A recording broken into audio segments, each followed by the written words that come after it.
Homeless people on the streets, sprawled out on sidewalks, camping in tents.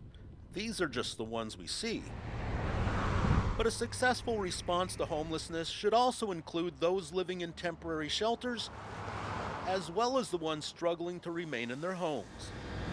Anchorage officials still aren't coordinating or even sharing a unified vision on how best to solve these problems. I don't want to be part of that. The mayor argues that government should not be in the permanent housing business, while social service agencies say funding permanent housing is the government's job. Last summer, city officials transformed Centennial Campground into a massive shelter, but it was plagued with problems. People experiencing homelessness need a shelter. This year, the city considered purchasing small pallet homes that one or two people could occupy, as well as setting up sanctioned camps around the city. But so far, those plans have gone nowhere. As a business person, I'm very frustrated. Vince Beasley owns a music and dance school in South Anchorage, next door to one of those proposed sanctioned camps. And I'd be concerned if there's this low barrier facility across the street for what kind of a neighborhood feel we're going to have. The Anchorage response to homelessness clashes with what we found in Houston. There, government and private social service agencies work toward one single goal: finding permanent housing. That is probably a flaw in our system, quite frankly, that housing is the solution to homelessness, that housing first is the response, and that we agree that coordinated leveraged funding from all sources goes towards that goal. Meg Zolotel is the executive director of the Anchorage Coalition to End Homelessness. If you don't set up shelter to be housing focused, you're not moving toward the solution. Hard stop.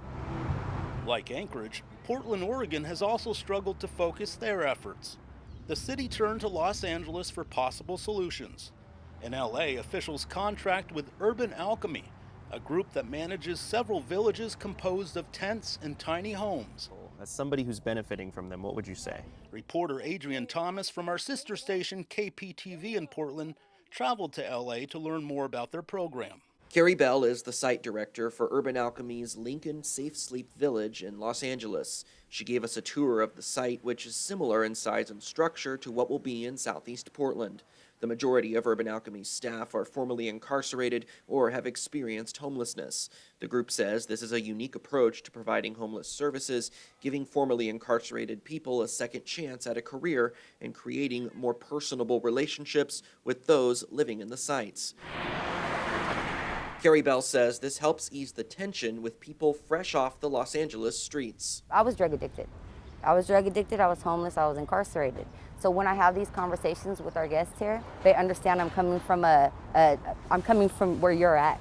But that program has also had its share of problems. We can see the pods have been set up. Jenna Watkins from our sister station in Portland covered that angle. Neighbors we spoke with have mixed feelings. On one hand, it's great to have the village set up and to move people into housing, but the city's just not engaged with neighbors at all on the process. There hasn't been a single olive branch, so I think that's been tough. On its website, the city of Portland says, quote, "Our team has been working with the community since the announcement of this site as a safe rest village." Has anyone with the city come and spoken to you about this?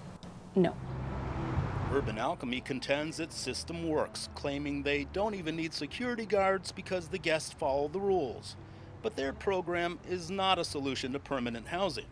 Here in Anchorage, there has been some progress on that front, with more than 300 units available between now and next year. Like in Houston, people here are moving from the streets into long-term housing. No more violence or tears. Elizabeth Parrish spent years living in Anchorage shelters. She's now happy with her studio apartment, which is currently subsidized by a nonprofit. It has a full-size kitchen and stove, refrigerator, and even a dishwasher. And I think it all comes together if you give them in a normal environment. In Houston, a growing number of landlords like Jamil Hassan work with the city's coalition, where we have coalition placing formerly homeless individuals into real apartments. I've seen grown people cry and they will say, "Thank you, like I am doing something miracle. I'm renting them a place and getting paid for it." There is not a favor. They're not living for free, but they have been through so much. Hassan now rents more than 40 of his apartment units to folks who were recently homeless. I guess I just don't understand why we don't already, why we haven't already adopted Houston's model. Good question. I don't know. That's where we want to go. We should be continually and aggressively focused on how do we move this individual to housing. Let's go to his unit. Houston's aggressive approach to finding private landlords willing to rent to homeless people may be the key to success. Hassan even works with tenants who have criminal backgrounds and bad credit. He feels by integrating them into a broader community now, they'll have a better chance of success in the future. They do not, and I say that they do not want to live in a place where everybody is homeless. They want to live in a place where they are given the self level of recognition as a human being as others.